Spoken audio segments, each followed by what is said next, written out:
I don't need it. I don't care what you want. Okay, go ahead, Al. Go ahead. Let's see if we can get you up to 7 days. All right. To the allegation you failed to appear for your appointment with the probation officer scheduled at 8 a.m. on December 18th. How do you plead? Guilty.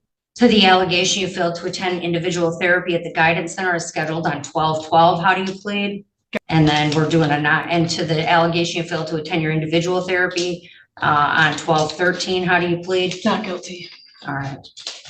All right, I'm going to accept the 2 guilty pleas as knowing and voluntarily given. All right, so I saw you, Abigail, on the 10th. And on the 10th, I let you turn yourself in for a day next door. I let you turn yourself in because I care more about your job than you do. So then, the day after that, I do this on Tuesday, you miss your guidance, your therapy appointment on Thursday, and then you miss your appointment with Kara yesterday. I don't know what you were thinking. Abigail, we've had trouble with you since you came in. It's not use violations. Oh, are you shocked by this? Are you surprised? You should not be. You have consistently, if I count your violations, like I know that we're on but if you look at them, number 7's 3. Number 6 was 1, 2, 3, 4, right? I mean, it's like Kara's bunching them because it makes sense when you have that many violations in a short period of time. But you're consistently, you think this is Abigail's treatment court, and it's not. Yes, you do. It's a 23rd District Court treatment court program, and you're not special. You're not special in this program. Everyone else has to show up and they have to do what they have to do to survive. But she can cancel her appointments as she sees fit. She can miss things. And it's a consistent pattern. And the response that we always get from you is like, well, I have a job. Well, your recovery is more important than your job. Because if you're sitting in Wayne County Jail, quite frankly, Abigail, on this, it should have been charged as a 3rd, and you should have a felony right now. Because let's talk about your record for a minute. You've had 3 drunk drivings in how long? Within a couple of years. Right? When was your first one? February of 2023. Okay. When was your second one? December last year. Of 23? Yes. Okay. Oh my gosh. When was your 3rd? April of 24. 3 drunk drivings in a year, less than a year. Am I bad at math? Just over a year. Just over a year, 3 drunk drivings. How old are you? 23. Your last drunk driving, Abigail, you drove the wrong way on which freeway? Which one? 75, we are miles out of Detroit. One of the busiest freeways in the state of Michigan, and one of the busiest areas in the state of Michigan. And you drove the wrong way on the freeway. That's how drunk you were. I understand, Your Honor. Okay, well, we're going over it because I don't think you do. I genuinely do not think you understand. And then you wouldn't stop for the cops. And a cop had to tap your car to get you to stop and get you from killing someone else or killing yourself at 23 years old. Your 3rd one in just over a year. And you got a gift. One, you got your life. You're not dead. You're not in prison for killing someone else, which is a miracle, going the wrong way on one of the busiest freeways, probably in the country. We're the Motor City, and you're driving the wrong way on one of the busiest freeways outside of Detroit. Then you get the benefit somehow of, instead of having a felony, you get the benefit of getting a misdemeanor for this. And in exchange, you have to do a treatment court program. That's the thing. And you should have been doing prison time. You should have been, or at least significant jail time. And you were given a gift and you have squandered it. I have watched you since you come into this program. You think you're better than the other women in the program. It's clear to me. You think that, well, I'm going to start sponsoring someone, and you have all this time for all of these other activities. You don't have time to show up and do the things you have to do to stay out of jail. And I've had it. You're about to get the wake-up call of your life, Abigail. I'm talking. I'm about to give you the wake-up call of your life, okay? Because have you ever been to Wayne County Jail? No, Okay, you're about to go in just about 3 minutes. But let me tell you something. I have been to Wayne County Jail. I've been to Wayne County Jail a lot. I was there when I was a defense attorney, and I was there when I was a prosecutor. And it is not a nice place. It is not a pleasant place. And me giving you a day next door is not teaching you anything. I need you to understand you are looking at months in jail. Months. And quite frankly, even at their new facility, probably one of the grossest jails I've ever been in. And with people who are sitting in jail, awaiting trial or sentencing on pretty significant, and you'll probably think you're better than them, and you're not, Abigail, because that's where you should be. So you are getting the wake-up call of your life. You're going to sit down in the Wayne County Jail. What's your rec? 3 days. 5 days. You're doing 5 days in the Wayne County Jail. You got nothing else to do. Forget your job. Forget everything else, Abigail. I want you to understand this. I want you to really reflect on the next 5 days. I want you to sit there and think, is that the life you want? Or do you want to comply? I'm talking. You can either comply with this program and get it together, or you can go do your 90. It makes no difference to me.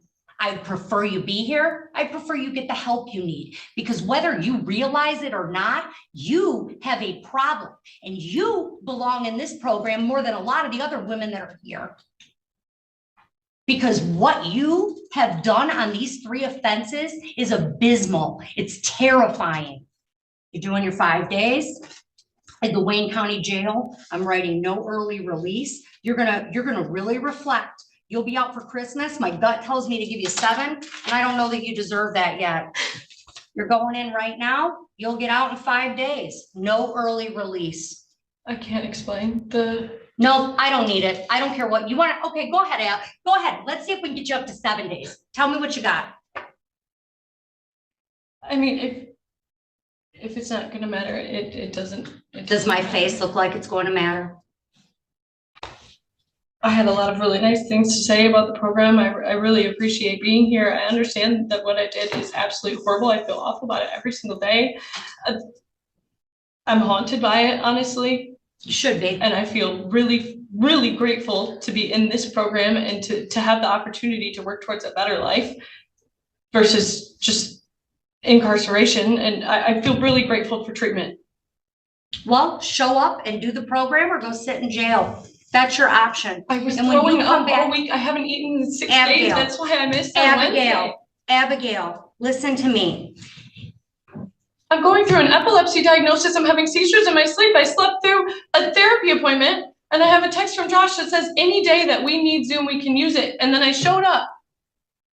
And then he told me that we couldn't use it. It was a misunderstanding, miscommunication on his part or mine. I don't know, but I genuinely, everything into account the last time I was in front of you, and I took And then you immediately missed another appointment, and I'm done. I don't want to hear anything else. I'll mark your file medical. Enjoy your 5 days in the Wayne County Jail. When you come back, you can tell me whether you want to be here or whether you want to give your spot up for someone who's earned it. There was a hearing date for the. I don't care about the other violation. Dismiss it. All right, come on up. Miss Heiss, I need you real quick at the podium. I need to give you your appeal rights. All right, Miss Heiss, I did not give you your appeal rights, and I want to make sure you know them.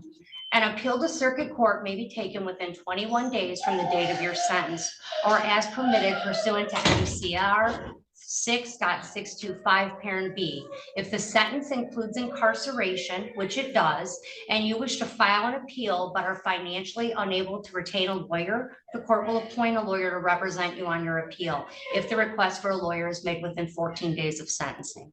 Understood? Yes. Okay, thank you, Ms. Heiss. You're all set. Can you please not make Ms. Heiss listen to that for too long? Is Kara still here? She go now. This courtroom hearing centers on a young defendant, Abigail, who was participating in a treatment court program after receiving multiple drunk driving convictions. Rather than serving a felony sentence, She had been given an opportunity to complete a rehabilitation-focused program designed to address her substance abuse. However, the hearing focused on whether she had repeatedly violated the strict conditions of that second chance. The prosecution's position was straightforward. Abigail admitted that she failed to report to her probation officer and missed required appointments, continuing what the judge described as a long pattern of noncompliance. The court emphasized that treatment court is built on accountability, and repeated violations undermine both the program and the opportunities it provides to every participant. Abigail acknowledged many of her mistakes and expressed gratitude for being allowed into the program. She claimed she had been suffering from severe illness and was undergoing testing for epilepsy, explaining that seizures, vomiting, and confusion contributed to the missed appointments. She also argued that one absence resulted from a misunderstanding over whether she could attend therapy remotely. Despite these explanations, the judge believed they came only after repeated warnings and were not enough to excuse her ongoing failures. One of the most powerful moments came when the judge reviewed Abigail's driving history. At only 23 years old, she had accumulated 3 drunk driving offenses in just over a year. The judge reminded the courtroom that her most recent offense involved driving the wrong way on Interstate 75, one of Michigan's busiest highways, creating an extremely dangerous situation that could have ended in tragedy. The court stressed that Abigail had already received extraordinary leniency by avoiding a felony conviction and entering treatment court instead. Concluding that previous sanctions had failed to change her behavior, the judge ordered Abigail to serve 5 days in Wayne County Jail with no early release, hoping the experience would serve as the wake-up call needed to either fully commit to recovery or face even harsher consequences in the future. What do you think about the judge's decision? Was the 5-day jail sentence an appropriate response?